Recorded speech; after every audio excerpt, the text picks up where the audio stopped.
Tamis yung chocolate. Pero masarap yung strawberry. Barbecue. Ito. Ngayon ka.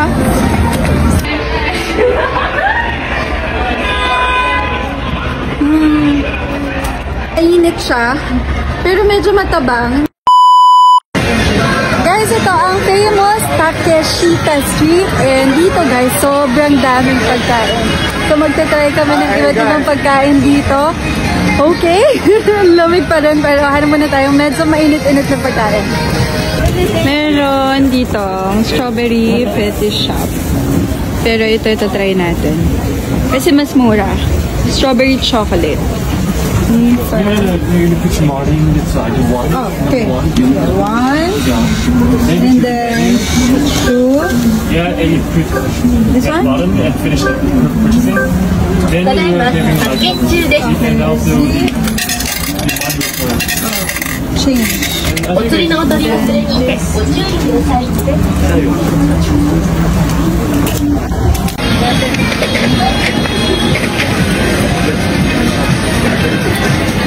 Guys, honest review dito, hindi matamis yung chocolate. Pero masarap yung strawberry. Ito, masarap kasi ito pag, yung strawberry pag matamis yung coating eh. Pero this one, masarap yung strawberry, yung chocolate hindi.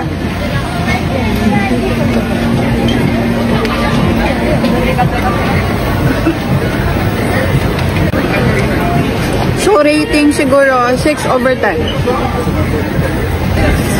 Pila tayo dun sa isa pang sikat dito, yung mga potato chips na meron din naman sa Pilipinas. Yan, mga sikat din to dito sa Takeshita Street. Ang mamahal, guys. Yung street food dito, minimum 500 or 250 pesos. Famous potato chips na meron din sa Pilipinas. Barbecue. Ay, hindi siya medyo makapal siya. Hindi siya parang chips lang talaga.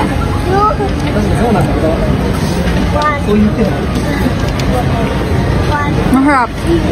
Ano to? 7 out of 10.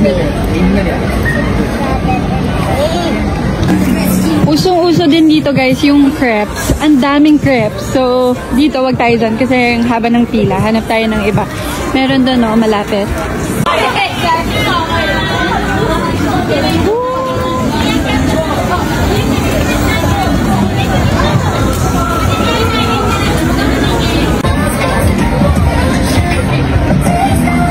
Ito ay strawberry whipped cream crepe.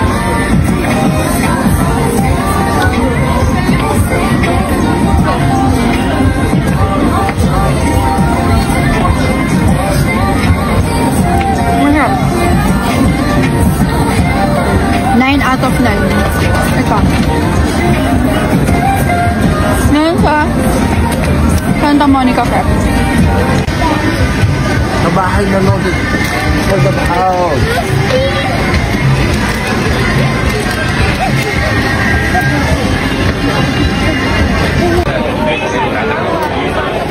Madami din kasi ako napapanood na ganito dito sa Japan. So, di naman lahat ng pagkain na viral masarap. So, malalaman natin kung masarap ba itong nagba-viral na $10 cheesecake.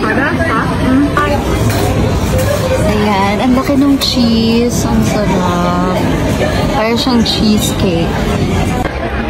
Tikman natin.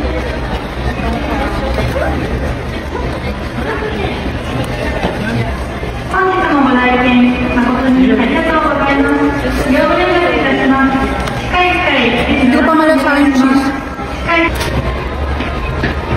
Napaso ako.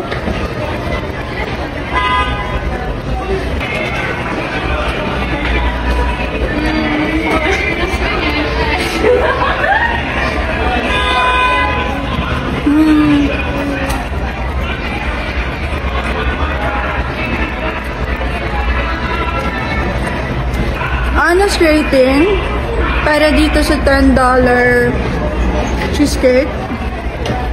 Siguro, no? 6/10. 6/10. Mainit siya. Pero medyo matabang. Hindi ko masyado malasahan yung cheese.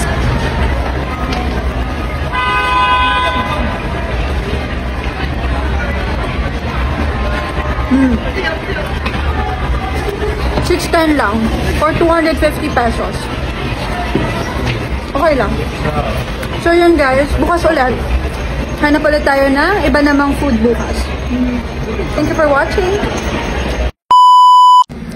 So guys, meron akong bagong na-discover na game at yun ay ang Philboss. Sobrang dali lang manalo dito. Teka, ipapakita ko sa inyo. Let's go! So ito lang guys yung lalaruin natin, yung mines, kasi napakadali lang manalo dyan. Ayan. So taya muna tayo, 100 lang. 100 muna. 1, 2, 3, 4. Kapag okay na, syempre cash out na natin yan. Bet pa ulit tayo. 100 lang. And cash out na ulit. Isa pa, isa pa. 2. Minsan masaya talaga tumaya sa may mga patterns eh. Tapos i-200 na natin. 2, 3, 4. Ay! Cash out. Kita nyo 400 na. Balik tayo sa 100.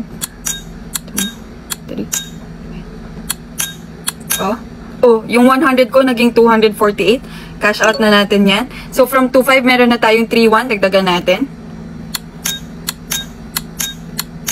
Ang lakas! Isa pa.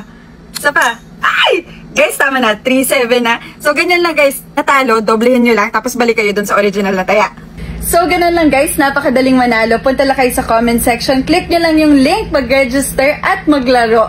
So, sa lahat na makakapag-register, comment lang kayo ng done at yung GCash number nyo at mamimili tayo ng maswerte mananalo. See you!